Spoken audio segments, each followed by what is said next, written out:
நீங்கள் பார்த்துருக்கு Don performance engineering YouTube channel. இன்றைக்கி நம்ம இதை பற்றி பார்க்க போகிறோன்னா மிட்சுபிஷி லான்சர் டீசல் இன்ஜினோட வீல் சிலிண்டர் ரீபில்ட் பண்ண போகிறோம். ஓகே, இப்போ நீங்கள் பார்க்குறது தான் பார்த்தீங்கன்னா வீல் சிலிண்டர். இதில் வந்து பார்த்திங்கன்னா அந்த இது வீல் சிலிண்டரோட ரப்பர் சீல் வந்து பார்த்திங்கன்னா உங்களுக்கு போயிருக்கு. ஓகேங்களா, பார்த்தாலே தெரியும் டேமேஜ் ஆகிருக்கு. டேமேஜ் ஆனதுனால ஆயில் லீக் ஆகுது. ஓகேங்களா, ஸோ இதான் வந்து இந்த வீல் சிலிண்டரில் இருக்கிற ரப்பர் சின்ன இந்த ஆயில் சீலோட கிராக் தான் வந்து என்ன ஆகுதுன்னா உங்களுக்கு வந்து பிரேக் வந்து ஃபெயிலியர் ஆகுது. ஓகே, இது நீங்கள் நினைக்கலாம் சின்ன ஒரு இது தானே அப்படின்ட்டு. பட் இந்தமாதிரி சின்ன விஷயந்தான் பெரிய பெரிய இதாகுது. ஆக்சுவலாக வீல் சிலிண்டருங்கிறது பார்த்திங்கன்னா ரியரில் வந்து ட்ரம் பிரேக்குக்கு யூஸ் பண்ணுவாங்க. அதாவது நீங்கள் வந்து ஹேண்ட் பிரேக் போடும்போது பார்த்தாலே உங்களுக்கு தெரியும். இதுதான் வந்து ரியரு, உங்களுக்கு பார்த்தாலே தெரியும். பின்னாடி இருக்கிற செட்டப்பு இதான் வந்து ஆயில் லைனு. பிரேக் ஹோஸ் வந்து இதில் வந்து கனெக்ட் ஆகி வீல் சிலிண்டரில் கனெக்ட் ஆகிருக்கு. நீங்கள் பார்த்தாலே தெரியும் அந்த ஃபுல்லாக ஆயில் லீக் ஆகி அந்த ஷூவு லைனிங் எல்லாமே வந்து உங்களுக்கு ஆயிலாக இருக்குது. ஓகே, இதான் வந்து பார்த்துக்கோங்க. இது எப்படி ஒர்க் ஆகுதுங்கிறது உங்களுக்கு சொல்கிறேன். ஸோ இதில் வந்து ஆயில் வந்து உள்ளே பம்ப் பண்ணும்போது எக்ஸ்பேண்ட் ஆகும். எக்ஸ்பேண்ட் ஆகும்போது அந்த பிரேக் ஷூ வந்து என்ன ஆகும்னா ட்ரம்மில் வந்து கான்டாக்ட் ஆகி வந்து இதாகும், நிற்கும். இதான் வந்து இதான் வந்து பார்த்திங்கன்னா உள்ளே இருக்கிற ஆயில் பாருங்கள் எவ்வளோ வந்து ரஸ்டி ஃபார்ம் ஆகி கிரீஸ் மாரி ஃபார்ம் ஆகிருக்கு. ஓகேங்களா, ஸோ வந்து நீங்கள் வந்து ஆயில் வந்து நீங்கள் வந்து டாப் அப் பண்ணாலோ இல்லை வந்து சேஞ்ச் பண்ணுறதுக்கு முன்னாடி ஃப்ளஷ் பண்ணிவிட்டு ஒன்ஸ் நீங்கள் பண்ணிங்கன்னா உங்களுக்கு பெட்டராக இருக்கும். இது வந்து ஆயில் மாதிரியே தெரில, ஒரு ஜெல்லி மாரி வந்து ஃபார்ம் ஆயிடுச்சு. இப்போ வந்து என்ன பண்ண போகிறோம்னா அந்த வீல் சிலிண்டரை வந்து நம்ம ரீபில்ட் பண்ண போகிறோம். ஆக்சுவலாக வந்து சில பேர் வந்து பார்த்திங்கன்னா இந்தமாதிரி வீல் சிலிண்டரை வந்து புதுசாக மாற்றுவாங்க. ஓகேங்களா, பட் ஆனால் வந்து இது வந்து மிட்சுபிஷி லான்சருங்கிறது வந்து 2000 மாடல். ஸோ ஆல்ரெடி வந்து 25 இயர்ஸ் ஓல்ட் ஆயிடுச்சு. ஸோ இந்த மாதிரி உங்களுக்கு 25 இயர்ஸ் ஓல்டு காரோட ஸ்பேர் கிடைக்கிறதுங்கிறது ரொம்ப ரொம்ப டவுட்டு தான். ஓகே, ஸோ அதனால் நீங்கள் என்ன பண்ணணுன்னா மினிமல் பார்ட்ஸ், அதாவது எப்படின்னா இந்த ஸ்பேர் கிடைக்கலன்னா இந்த ரப்பர் புஷ்ஷு இதெல்லாம் வந்து நீங்கள் வந்து மாட்டுறது நல்லது. அதாவது எப்படின்னா ஃபுல் வீல் சிலிண்டர் செட்டாக மாட்டுறது உங்களோட விருப்பம் தான். பட் வந்து உங்களுக்கு அந்த பார்ட்ஸ்னால் கிடச்சிதுன்னா நீங்கள் வந்து இதை ரீபில்ட் பண்ணி போட்டுக்கலாம். நீங்கள் பார்த்தாலே தெரியும் இந்த ப்ளஞ்சரு எல்லாமே வந்து பாருங்கள் எப்படி டேமேஜ் ஆகிருக்குன்ட்டு. ஸோ இந்த மாதிரி டேமேஜ் ஆகிருக்கும்போது உங்களுக்கு என்ன ஆகுனா ஆயில் வந்து உள்ளே வந்து ஃப்ளோ ஆகாது, லீக் ஆகிடும் ப்ரெஷரில். ஓகே, இப்போ தான் வந்து பார்த்திங்கன்னா வீல் சிலிண்டர் கிட்டுக்கான ரப்பர் பார்ட்ஸ். ஓகே, ஸோ இவங்க தான் வந்து பார்த்திங்கன்னா வீல் சிலிண்டருக்கு வந்து அந்த புஷ்ஷு, ஓரிங்கு, ஆயில் சீலு எல்லாமே பண்ணுறாங்க. இந்தமாரி உங்களுக்கு ரப்பர் பார்ட்ஸ் யூஸ் பண்ணுறதுனால என்ன ஆகுனா காஸ்ட்டு கம்மியாகும். ஓகேங்களா, நீங்கள் வந்து ஃபுல்லாக வந்து ஒரு பூட்ஸ் வாங்குறதுக்கு நீங்கள் இந்தமாரி வந்து ரப்பரு வீல் சிலிண்டர் கிட்டே வந்து மாற்றிட்டு போனால் உங்களுக்கு பெட்டராக இருக்கும். ஓகே, அதுக்கு முன்னாடி வந்து நீங்கள் ரீபில்டு பண்ணுறதுக்குனா வந்து உங்களுக்கு லேபர், அதாவது மேன் பவர் வந்து உங்களுக்கு டைம் கன்சியூப்ஷன் அதிகமாகும். நிறையா வந்து இதெல்லாம் வந்து எப்படின்னா ரப்பர் பார்ட்ஸ் நீங்கள் கேர்ஃபுல்லாக யூஸ் பண்ணணும். இல்லாட்டினா வந்து இதேமாரி டேமேஜ் ஆகிறதுக்கு வாய்ப்பு நிறையா இருக்குது.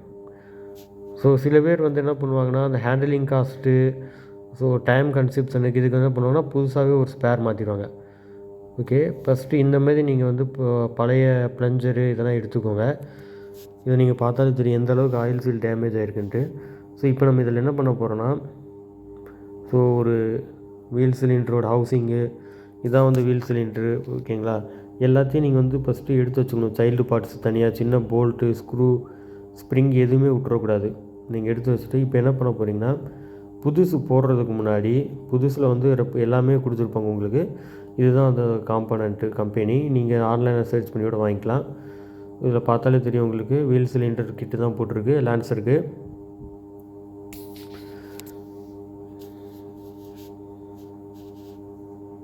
ஃபஸ்ட்டு வந்து நீங்கள் வந்து என்ன பண்ணுறீங்கன்னா எப்படி ஒரு இதை ரப்பர் புஷ்ஷை போடுவேன்னு சொல்லிட்டு, ஏன்னா வந்து எடுத்தோடனே நீங்கள் புதுசில் ட்ரை பண்ணிடுறீங்க. ஸோ ஆல்ரெடி டேமேஜ் ஆன அந்த இதிலே வந்து என்ன பண்ணுறீங்கன்னா நீங்கள் ட்ரை பண்ணுங்கள் எப்படி போடணுங்கிறதுக்கு. ஓகேங்களா, ஏன்னா வந்து உங்களுக்கு அப்போ தான் ஒரு ஐடியா கிடைக்கும். சில பேர் ப்ரொஃபஷனல்ஸ் வந்து என்ன பண்ணுவாங்கன்னா ஃபேன்சி டூல்ஸ் யூஸ் பண்ணுவாங்க. ஸோ அதுமாதிரி யூஸ் பண்ணால் வந்து என்னாங்கன்னா ஈஸியாக போட்டுடலாம். பட் நம்மகிட்ட வந்து அந்தமாதிரி எதுவுமே கிடையாது. நான் யூஸ் பண்ணியிருக்கிறது ஜஸ்ட் நோஸ் பிளேயர் தான். இந்த நோஸ் பிளேயரில் வந்து பார்த்திங்கன்னா ஆயில் சீலோட புஷ்ஷை வந்து நீங்கள் இன்சைட் அவுட்டாக பண்ணிக்கணும். இன்சைட் அவுட்டாக பண்ணிட்டு எக்ஸ்பேண்ட் பண்ணிங்கன்னா ஆல்ரெடி வந்து டேமேஜ் ஆனது தான் இது. ஸோ இதில் வந்து நீங்கள் போட்டு ட்ரையல் பார்க்கும்போது உங்களுக்கு ஒரு ஐடியா கிடைக்கும் எப்படி போடலாம். ஏன்னா என்கிட்ட இருக்கிறது இது இந்த நோஸ் பிளேயர். ஸோ உங்கள்கிட்ட இருக்கிற சைஸ் வேறையாக இருக்கலாம், இன்னும் நிறைய மாதிரி டிஃப்ரென்ஸாக இருக்கலாம். ஸோ நீங்கள் வந்து பழசு டேமேஜ் ஆனதில் ஒன்ஸ் 2-3 வாட்டி ட்ரை பண்ணி பாருங்கள், எப்படி போடுறது ஈஸியாக வருதா, போடும்போது எனி டேமேஜ் இருக்கா அப்படிங்கிறத நீங்கள் செக் பண்ணி பார்த்தாலே உங்களுக்கு ஒரு ஐடியா வரும். ஏன்னா வந்து நீங்கள் புதுசில் போடும்போது ஒரு சின்ன டேமேஜ் ஆனாலும் நீங்கள் ஃபுல் செட்டும் மறுபடியும் மாட்டுற மாதிரி இருக்கும். அதனால் டேமேஜ் ஆனதுலேயே நீங்கள் வந்து போடுங்க. ஓகேங்களா? இப்போ பார்த்தீங்கன்னா ஸோ டேமேஜ் ஆனதுலேயே நான் போட்டிருக்கேன். ஸோ இந்தமாதிரி ப்ளஞ்சரில் நீங்கள் போடும்போது கொஞ்சம் கேர்ஃபுல்லாக தான் இருக்கணும். ஆக்சுவலாக அந்த மாதிரி சைல்டு பார்ட்ஸ்லாம் வந்து என்றைக்குமே வந்து ஒரு அதாவது சாக் படக்கூடாது. அதில் சாக் படும்போது என்ன ஆகுனா, சின்னதாக ஒரு லைன் மார்க்கு, பின் ஹோலு ஏதோ ஒன்று இருந்தால், டென்ட் இருந்தால் கூட என்ன ஆகுனா, அந்த வீல் சிலிண்டர் இதாகும். உங்களுக்கு அந்த லைனிங் ஃபார்ம் ஆகும். லைன் ஃபார்ம் ஆச்சுன்னா என்ன ஆகுனா, ஆயில் ஃப்ளோ வந்து இதாகும், லீக் ஆகிறதுக்கு நிறைய வாய்ப்பு இருக்குது. ஓகே, இப்போ போட்டாச்சு. இப்போ பார்த்தீங்கன்னா எப்படின்னா, இந்த மெயின் ஹோஸ் இருக்குல்ல, இதில் வந்து ப்ளஞ்சர் வந்து மூவ் ஆகி எக்ஸ்பேண்ட் பண்ணும். ஓகே, பண்ணியாச்சு. ஸோ இதான் வந்து உங்களுக்கு வீல் சிலிண்டர். பட் ஆனால் வந்து இந்த வீல் சிலிண்டரை பார்த்தாலே உங்களுக்கு தெரியும் எவ்வளோ ரஸ்ட்டி ஃபார்ம் ஆகிருக்கு. உள்ளே வந்து க்ரீஸ் மாதிரி ஃபார்ம் ஆகி அந்த ரஸ்ட்டு எல்லாமே உள்ளாக இருக்குது. ஸோ இந்த மாதிரி நீங்கள் வந்து யூஸ் பண்ணும்போது என்ன ஆகுனா, உங்களுக்கு டெஃபினட்டாக வந்து மறுபடியும் வந்து அந்த ஆயில் ஃபார்மேஷன் ஆகி ரப்பல் சீடு எதனா போகிறதுக்கு வாய்ப்பு இருக்குது. ஸோ நீங்கள் என்ன பண்ணுறீங்கன்னா, ஸோ நான் இந்த இது எடுத்துருக்கேன், உள்ளே இருக்கிற வந்து அந்த பழைய ரஸ்ட்டு, அந்த கிரீஸு எதனா ரிமூவ் பண்ணுறதுக்கு. ஸோ அந்தமாரி வந்து ஃபினிஷிங் பண்ண போகிறேன். பண்ணும்போதே தெரியும் உங்களுக்கு எந்தளவுக்கு வந்து பர்ரு வெளியே வருதுன்னு பாருங்கள். அதாவது இந்த ரஸ்ட்டு, உள்ளே இருக்கிற மெட்டல் பீஸு. ஸோ இந்தமாதிரி பண்ணும்போது கொஞ்சம் கேர்ஃபுல்லாக பண்ணணும். ஏன்னா வந்து நீங்கள் ஸ்மூத் ஆப்ரேஷன் தான் பண்ணணும். நீங்கள் வந்து என்றைக்குமே வந்து ஒரு ஃபோர்ஸோ ஒரு சாக்கோ வந்து உள்ளே கொடுத்துடவே கூடாது. ஏன்னா வந்து எல்லாமே வந்து பார்த்திங்கன்னா அந்த ஆயில் சர்க்குலேஷன் ஹோல்ஸ்னால் ரொம்ப மைன்யூட்டாக கொடுத்துருப்பாங்க. மேக்ஸிமமே வந்து பார்த்திங்கன்னா 2 mm டயாவில் தான் வந்து உங்களுக்கு அந்த இதை கொடுத்துருப்பாங்க. 2 mm to 3 mm டயாவில் தான் வந்து ஆயில் இது அதோட மைன்யூட்டாக தான் கொடுத்துருப்பாங்க. ஏன்னா வந்து உங்களுக்கு உள்ளே பார்த்தாலே தெரியும் எந்த அளவுக்கு வந்து ஸ்மூத்தாக இருக்குது சர்ஃபேஸு. மிஷினிங் பண்ணதுக்கப்புறம், அதாவது உள்ளே இருக்கிற அந்த ரஸ்ட்டெல்லாம் ரிமூவ் பண்ணதுக்கப்புறம் உங்களுக்கு பார்த்தாலே தெரியும் எப்படி கிளார் அடிக்குதுன்னு சொல்லிட்டு. ஓகே, இப்போ வந்து பார்த்திங்கன்னா உள்ளே வந்து அந்த ப்ளஞ்சர் மூவ் பண்ணுறதுக்கு ஃப்ரீயாக இருக்கிற மாதிரி நம்ம ஃபினிஷிங் பண்ணியாச்சு. பட் வந்து அவுட்டரில் வந்து பார்த்திங்கன்னா இந்த ஆயில் சீல் வந்து ஹோல்ட் பண்ணுறது, இது வந்து பார்த்திங்கன்னா அந்த மவுத் வந்து பார்த்திங்கன்னா கொஞ்சம் உங்களுக்கு இன்னும் பர்ராக தான் இருக்குது. ஸோ அதையும் வந்து நம்ம ரிமூவ் பண்ணணும். ஸோ அதை ரிமூவ் பண்ணால் தான் வந்து பார்த்திங்கன்னா உங்களுக்கு வந்து அந்த ரப்பர் சீல் வந்து சீல் ஆகும். சீல் ஆகி வந்து ஆயிலை வந்து வெளியே வராமல் அதை புஷ் பண்ணும். ஸோ இந்தமாதிரி மிஷினிங் ஆப்ரேஷன் பண்ணுறப்போ க்ளவுஸ் போட்டுக்கோங்க. ஏன்னா மெட்டல்ஸில் வந்து நீங்கள் பண்ணும்போது என்ன ஆகுனா, உங்களுக்கு வந்து கையில் படுறதுக்கு வாய்ப்பு நிறையா இருக்குது. எனக்கு அந்த மாதிரி கையில் பட்டு நிறையா மார்க்ஸ் வந்துருச்சு கையில். பார்த்திங்கன்னா உங்களுக்கு இந்த வீல் சிலிண்டரோட இது பார்த்திங்கன்னா ஹவுசிங் ஃபுல்லாக க்ளீன் ஆகிருக்கு. அதாவது பர்ரெல்லாம் ரிமூவ் பண்ணியாச்சு. ஸோ வந்து என்னென்னா இந்த எட்ஜு, அதாவது என்னென்னா இந்த மவுத்து, ஓகேங்களா, இதை வந்து நம்ம வந்து மிஷினிங் பண்ணி பண்ணோம். ஏன்னா வந்து இதுலேயும் வந்து நிறையா டர்ட்டு ரஸ்ட்லாம் ஃபார்ம் ஆகிருக்கு. ஸோ இந்த மாதிரி நீங்கள் பண்ணும்போது என்ன ஆகும்னா, உங்களுக்கு ஃபினிஷிங் கரெக்டாக இருந்துச்சுன்னா வந்து கரெக்டாக சீட் ஆகும். என்றைக்குமே வந்து கேப் இருக்காது. ஓகேங்களா, சின்ன இந்த ரஸ்ட்டு ஃபார்ம் ஆகி இந்த மைன்யூட் கேப் இருக்கனாலே வந்து ஆயில் ப்ரெஷர்னால லீக் ஆகி ஆயில் வெளியே வரும். ஸோ இந்த மாதிரி ஆயில் லீக் ஆகும்போது என்ன ஆகும்னா, உங்களுக்கு பிரேக் ஃபெயிலியர் ஆகிறதுக்கு நிறைய வாய்ப்பு இருக்குது. ஆக்சுவலாக வந்து வீல் சிலிண்டர் வந்து நீங்கள் எல்லாம் நினைக்கலாம் ஃப்ரண்ட்டு பிரேக் பிடிக்கிறதுக்குனால ஃப்ரண்ட்டு கேலிப்பர் தானேன்ட்டு. பட் ரியரும் உங்களுக்கு வந்து வீல் சிலிண்டர்னால வந்து ப்ளீடு இருக்கிறதுனால என்ன ஆகுனா, உங்களுக்கு ஃப்ரண்ட்டு கேலிப்பரில் வந்து ஆயில் வந்து சர்க்குலேஷன் இருக்காது. எல்லா ஆயிலுமே வந்து இதனால் ட்ரெயின் ஆகும். ஆக்சுவலாக எல்லோரும் என்ன நினைக்கிறாங்கன்னா, ஃப்ரண்ட்டு பிரேக் பிடிக்கும்போது, அதாவது என்ன பெடல் பிரேக் பிடிக்கும்போது என்ன ஆகுனா, ஸோ ஃப்ரண்ட்டில் இருக்கிற பிரேக் மட்டும் தான் அப்ளை ஆகுது, ரியரில் அப்படியே தான் இருக்குன்னு நினைக்கிறாங்க. அது தப்பு. ஆக்சுவலாக வந்து பார்த்திங்கன்னா உங்களுக்கு ஃப்ரண்ட்டு மாஸ்டர் சிலிண்டர்லேருந்து பார்த்திங்கன்னா 4 லைன் வரும். ஃப்ரண்ட்டு 2 போகும், ஃப்ரண்ட்டு ரைட்டு லெஃப்ட்டு, ரியர் வந்து ரைட்டு லெஃப்ட்டு, அது ஆர்ஹெச் எல்ஹெச் சைடு அப்படின்னு வரும். ஓகேங்களா, ஸோ 4மே வந்து உங்களுக்கு வந்து பிரேக் ஆயில் வந்து சர்க்குலேட் ஆகிட்டே இருக்கும். ஸோ ஃப்ரண்ட்டில் பிடிக்கும்போது உங்களுக்கு வந்து கேலிப்பர் இருக்கிறனால வந்து ஃபோர்ஸ் அதிகமாக அப்ளை ஆகும். ரியரில் வந்து இந்த வீல் சிலிண்டர்னு கொடுத்துருக்கனால இந்த வீல் சிலிண்டர் வழியாக ஆயில் போய் சர்க்குலேட் ஆகி உங்களுக்கு வந்து பிரேக்கை எக்ஸ்பேண்ட் பண்ணி ரியரும் வந்து ஸ்டெபிலிட்டி கொடுக்குது. ஓகேங்களா, ஏன்னா ரியரில் வந்து சடனாக பிரேக் அப்ளை ஆனால் ட்ராக்ஷன் மிஸ் ஆகிறதுக்கு வாய்ப்பு இருக்குது. ஸோ அதனால் வந்து ஃப்ரண்ட்டில் வந்து அதிகமான இது கொடுத்துருப்பாங்க, அதுக்கப்புறம் தான் ரியரில் கொடுத்துருப்பாங்க. ஓகே, இப்போ வந்து பார்த்திங்கன்னா ப்ளஞ்சரையும் நம்ம பண்ணி ஆகணும். ஏன்னா ப்ளஞ்சர்லேயும் வந்து என்னென்ன டஸ்ட்டு இதெல்லாம் இருக்கிறதுக்கு வாய்ப்பு இருக்குது. ஸோ எல்லாமே வந்து நீங்கள் ஒன்ஸ் ரப்பர் சீல் போடுறதுக்கு முன்னாடி எல்லாமே வந்து மிஷினிங் பண்ணி க்ளீன் பண்ணுறது பெட்ரு. ஏன்னா வந்து ரப்பர் சீல் போட்டதுக்கப்புறம் இதை மிஷினிங் பண்ணிங்கன்னா இந்த மிஷினில் இருக்கிற இதே வந்து உங்களை வந்து அந்த ஆயில் சீலெல்லாம் வந்து இது பண்ணிடும். ஓகே, இப்போ தான் வந்து பார்த்திங்கன்னா வீல் சிலிண்டர் கிட்டு நம்ம போட போகிறோம். இது வந்து பார்த்திங்கன்னா ஒரிஜினலோட இதை நம்ம போடுறதுக்கு முன்னாடி ட்ரையல் பார்த்துக்கோங்க அப்படின்ட்டு. ஸோ இதுதான் வந்து பார்த்துக்கோங்க ஒரிஜினலு. ஸோ இது வந்து பார்த்திங்கன்னா ஆயில் சீலு, அதாவது என்ன ப்ளஞ்சருக்கு வர ஆயில் சீலு. இதுதான் வந்து பார்த்துக்கோங்க. நான் வந்து பின்னாடி ஒன்று போட்டது வந்து நல்லா தான் இருக்குது. ஸோ அது பிரச்சனை இல்லை. இது வந்து அந்த வீல் சிலிண்டரோட ஆயில் ப்ளீடு ஸ்க்ரூ ஆகாமல் இருக்கிறதுக்காக டஸ்ட்டு கவர் மாதிரி.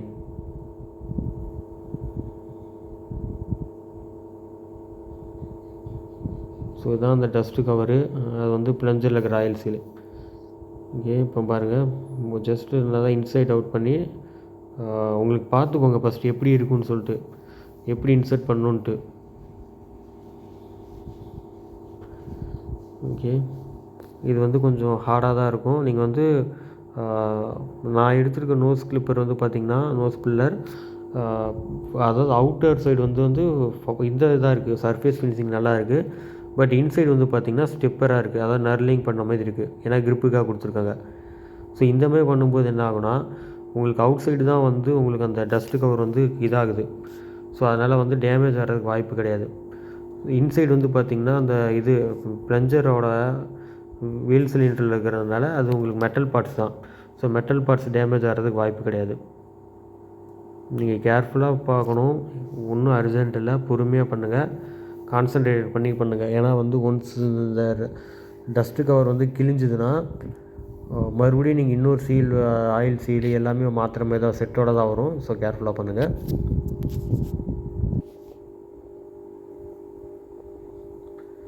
இது வந்து ஒருத்தர் ஒரு ஆளே பண்ணலாம். பட் இன்னொரு ஆள் ஹெல்ப்புக்கு நல்லாயிருக்கும். நீங்கள் நினைக்கலாம் சின்ன விஷயம் தானே இதுக்கு 2 பேரான்னு பார்க்குறதுக்குன்னா அப்படி கிடையாது. ஏன்னா இது ஹேண்டிலிங் தான் என்றைக்குமே சேஃப்டி. ஸோ 2 பேர் இருந்தால் ஒருத்தர் நோஸ் பில்லர் அட்ஜஸ்ட் பண்ணுவாங்க, இன்னொருத்தவங்க வந்து பொறுமையாக அந்த டஸ்ட்டு கவரும் ப்ளஞ்சரும் வெளியே எடுக்கலாம்.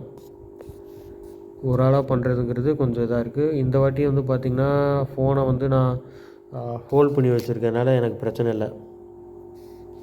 ஓகே, ஸோ இந்த மாதிரி போட்டிருக்கோங்க. பட் வந்து சில பேர் வந்து என்ன யூஸ் பண்ணுவாங்கன்னா ஆயில் யூஸ் பண்ணுவாங்க, இன்ஜின் ஆயில் இதுவே வந்து யூஸ் பண்ணும்போது உங்களுக்கு வந்து ஸ்லிப் நல்லாயிருக்கும்.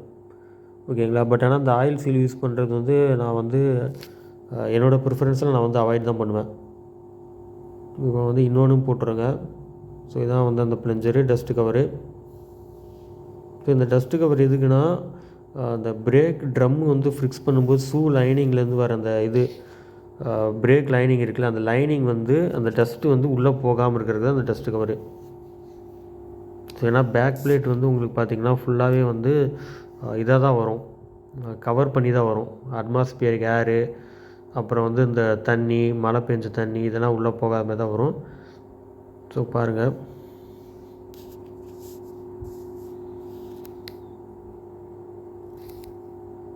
ஸோ கேர்ஃபுல்லாக போடுங்க. ஸோ இந்த மாதிரி உங்களுக்கு போடுறதுக்கு முன்னாடி ஃபஸ்ட்டு பழைய டஸ்ட்டு கவர்லேருந்து ட்ரையல் பார்த்துக்கோங்க. போட்டு யூஸ் பண்ணும்போது தான் உங்களுக்கு வந்து எப்படி போட்டால் ஈஸியாக இருக்குங்கிற மாதிரி பண்ணிக்கோங்க. ஓகே, இப்போ ஃபைனலாக வந்து பார்த்திங்கன்னா 2த்தையும் பண்ணியாச்சு. ஸோ புது ஸ்ப்ரிங்கு தான் நான் யூஸ் பண்ணுறேன். ஸோ ஃபஸ்ட்டு ஒரு ஸ்ப்ரிங்கு, ஒரு ப்ளஞ்சர். ஓகேங்களா. ஸோ ப்ளஞ்சர் ஆயில் சீல் எப்படி வரணும்னு பார்த்துக்கோங்க, டஸ்ட்டு கவர் எப்படி வரணும்னு பார்த்துக்கோங்க. நீங்கள் ஆயில் போட்டு யூஸ் பண்ணலாம், பட் வந்து அது உங்களோட விருப்பம் தான். ஆனால் எல்லாருமே வந்து ஆயில் போட்டு தான் யூஸ் பண்ணுவாங்க. நான் வந்து என் லீக் இருக்கான்னு செக் பண்ணுறதுக்காக நான் ஆயில் போடாமல் வச்சுருக்கேன். ஸோ நீங்கள் ஒன்ஸ் ஆயில் போட்டிங்கன்னா சப்போஸ் நீங்கள் பிரேக் பிடிக்கும்போது ஆயில் லீக் ஆகுதா அப்படிங்கிறத நீங்கள் செக் பண்ணுறதுக்கு தெரியாது. ஓகேங்களா.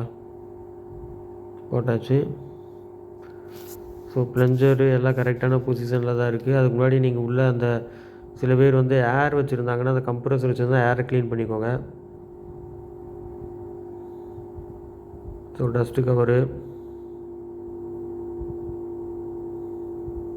ஓகே, டஸ்ட்டு கவரும் போட்டாச்சு. இப்போ பார்த்தீங்கன்னா காரில் ஃபிக்ஸ் பண்ணலாம். ஆக்சுவலாக நான் வந்து பார்த்திங்கன்னா ஃபுல் காருமே வந்து அந்த பேக் பிளேட்டு எல்லாமே எடுத்துட்டேன் வெளியே. ஓகேங்களா, பார்த்துக்கோங்க சேஸ் எப்படி இருக்குது, லைன் எங்கெங்கே லீக் ஆகிருக்கு, ஸோ எல்லாம் பார்த்துக்கோங்க.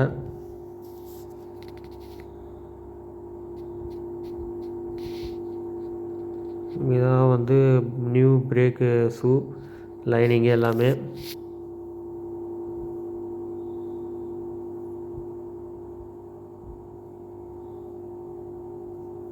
ஸோ லேட் நைட் ஆகிடுச்சு. இதான் வந்து பார்த்திங்கன்னா செக் பண்ண ஒரு வீல் சிலிண்டர் நம்ம பண்ணதில். ஸோ ஆயில் போட்டு செக் பண்ணியிருக்கு, எனக்கு தெரிஞ்ச எந்த லீக்கும் இல்லை.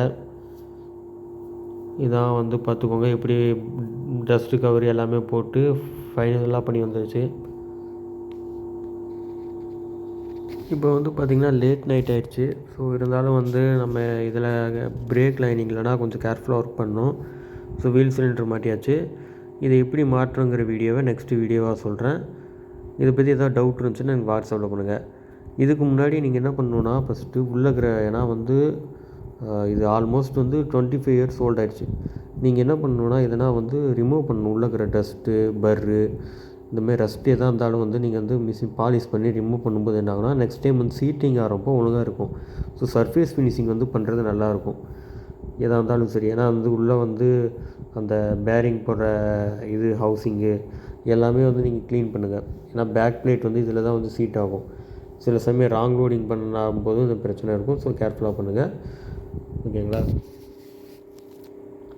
ஸோ நீங்கள் வந்து எம்ரி சீட் வச்சே பண்ணலாம். இல்லை வந்து ப்ரெஷ்ஷு, நீங்கள் ஹார்ட்வேர்ஸில் வந்து பார்த்திங்கன்னா ஒரு ப்ரெஷ் இருக்கும், அதாவது வெல்டிங் பர்ரு ரிமூவ் பண்ணுறதுக்குன்னு சொல்லிட்டு ஒரு ப்ரெஷ்ஷு, மெட்டல் ப்ரெஷ்ஷு. ஸோ அது மூலியமாகவே நீங்கள் இருக்கிறதுனா வந்து ரிமூவ் பண்ணலாம். Okay, thank you friends. இதை பற்றி எந்த டவுட் இருந்தாலும் எனக்கு கமெண்ட்டில் பண்ணுங்கள், நான் உங்களுக்கு ரீப்ளை பண்ணுவேன் கன்ஃபார்மாக. இல்லாட்டினா எனக்கு ஃபேஸ்புக் அஃபிஷியல் பேஜ் இருக்குது, அதில் நீங்கள் டெக்ஸ்ட் பண்ணலாம். டேரெக்டாக நீங்கள் வந்து இந்த ஸ்கேனர் பண்ணி இன்ஸ்டாகிராமில் மெசேஜ் பண்ணலாம். அப்படி இல்லாட்டினா இன்னும் ஃப்ரீக்வெண்ட்டானா நீங்கள் வாட்ஸ்அப் குரூப். இது எதுக்குன்னு அந்த WhatsApp group full and full பார்த்திங்கன்னா JDM மீட்டப்புக்காகவும் ஸ்ட்ரீட் ரேசிங்காகவும் உருவாக்குனது. டான் பெர்ஃபார்மன்ஸ் இன்ஜினியரிங் பார்த்து தேங்க்ஸ்.